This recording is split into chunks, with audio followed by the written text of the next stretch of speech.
নমস্কার বন্ধুরা, Shubhankari kitchen and blog চ্যানেলে সবাইকে স্বাগত। আজ চলে এসেছি একটা নতুন ভিডিও নিয়ে। আজ আমি তোমাদের দেখাবো ফুলকপি দিয়ে ডিম। দেখছো, ফুলকপি দিয়ে আজ ডিম বানাবো। পুরো সম্পূর্ণ প্রথম থেকে শেষ পর্যন্ত সম্পূর্ণ ভিডিওটাই দেখতেই থাকুন। এবার আমি ফুলকপিটা কেটে নেব।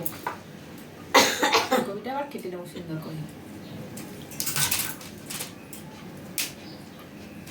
পোকা থাকে তোর মধ্যে, পোকাগুলো সুন্দর করে দেখে বেছে কেটে নেব।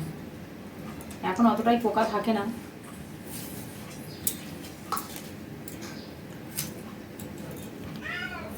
এখন তো ফুলকপির সিজন, ওই জন্য ফুলকপি ডিমের ফুলকপিগুলো একটু বড় বড় করে কাটতে হবে। তার জন্য গলে যাবে তো, ওই জন্য বড় বড়গুলো ফুলকপি বড় বড় পিস করে নিতে হবে। ফুলকপি পিসগুলো দেখছো বড় বড় করে নিয়েছি। এগুলো হালকা করে একটু চিড়ে দিতে হবে। ফুলকপিগুলো কেটে তো সুন্দর করে ধুয়ে তুলে নিয়েছি। এবারে পেঁয়াজ, আদা, রসুন, টমেটো, এবার আলু, এটা সুন্দর করে কেটে নেব।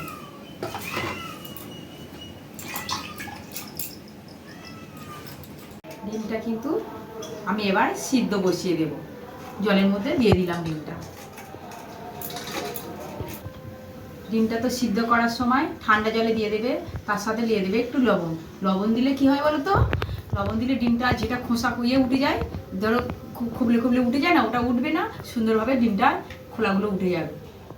দেখছো বন্ধুরা, সব তো রেডি করে নিয়েছি। ডিম ছাড়িয়ে নিয়েছি সিদ্ধ করে, ফুলকপি কেটে নিয়েছি সুন্দর করে, টমেটো, কাঁচা লঙ্কা, পেঁয়াজ সব নিয়েছি। সব তো বাটা মশলা নিয়েছি, আদা রসুন এক জায়গা করে বেটে নিয়েছি, চন্দুনি বেটে নিয়েছি, জিরে বেটে নিয়েছি। আলুটা অল্প একটু স্টিম দিয়ে নিয়ে তারপর সিদ্ধ করে নিয়েছি। কড়াটা তো গরম হয়ে গেছে, দিয়ে দেব তেল। আর পরিস্থিতি তো জানো, ঘরটর ভেঙে এখনও পরিস্থিতি সমাধান হতে পারিনি আমরা। এবার দিয়ে দেব ডিমগুলো, গরম হয়ে গেছে।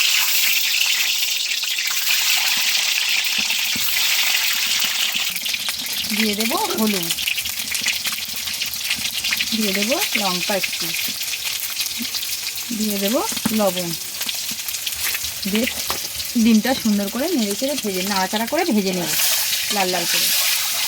আর আমি তো আজ তো কাঠের উনানে রান্না করছি, আর দেখছি তো আমরা ঘর তো ভেঙেছিলাম, আর ঠিক সমস্যার সমাধান হতে পারিনি। এখন কী পরিস্থিতি আমাদের, কাঠের উনানে তো রান্না করলেই ভালো লাগে, তাই ওই জন্য কাঠের উনানে রান্না করছি আমি। দেখছি তো সুন্দর করে লাল লাল করে ভাজা হয়ে গেছে, দেখছি কত সুন্দর হয়েছে। ডিমগুলো এবার তুলে নেব এক এক করে।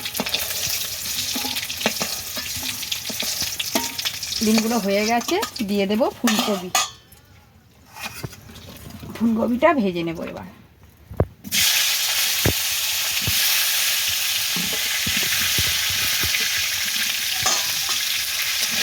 লাল লাল করে ভেজে নেব। আমার তো ফুলকপি ভাজা হয়ে গেছে লাল লাল করে সুন্দর করে। এবার ফুলকপিগুলো এক এক করে তুলে নেব। আবার একটু তেল দিয়ে দেব।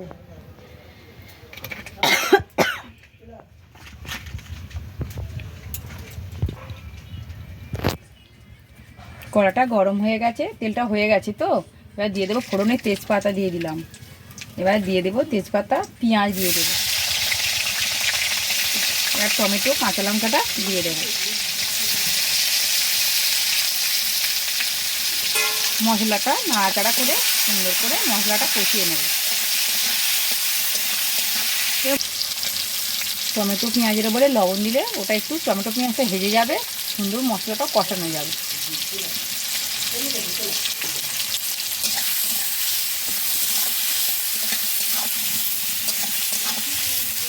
দিয়ে দেবো আদা রসুন বাটাটা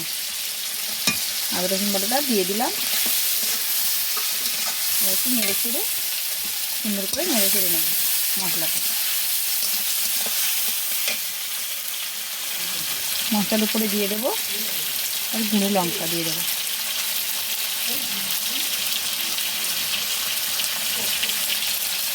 দিয়ে দেবো হলুদ।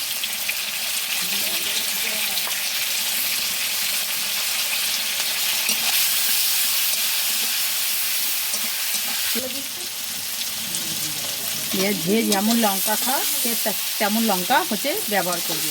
এত তেল তো ছেড়ে দিয়েছে, এটা দিয়ে দেবো, হালকা করে একটু জল দিয়ে দেবে মধ্যে, মশলার মধ্যে। মশলার মধ্যে হালকা করে জল দিয়ে দিয়েছি, আর দিয়ে দেবো আলুটা, আর আলুটা কষাতেই থাকবো।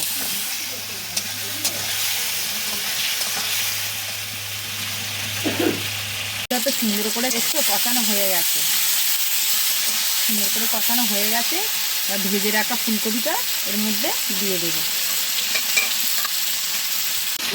সুন্দর করে তো কষানো হয়ে গেছে, এবার আমি দিয়ে দেবো পরিমাণ মতো জল। খুব তো বেশি ঝোল করব না, ডিমের কষে যখন পরিমাণ মতো একটু সিদ্ধ হবে। জল দিয়ে এবার একটু নাড়াচাড়া করে দেবো, দিয়ে 15 মিনিট ঢাকনা দিয়ে রেখে দেবো।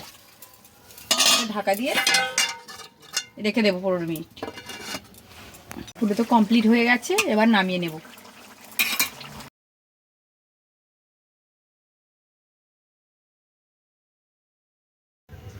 বন্ধুরা দেখছো আমার ডিম ফুলকপি পুরো একদম সম্পূর্ণ রেডি হয়ে গেছে।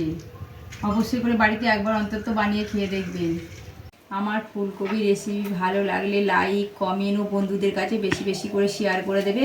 আর আমার চ্যানেলে নতুন হয়ে থাকলে চ্যানেলটাকে অবশ্যই করে সাবস্ক্রাইব করবে। আবার ফিরে আসছি নতুন কোনো ভিডিও নিয়ে।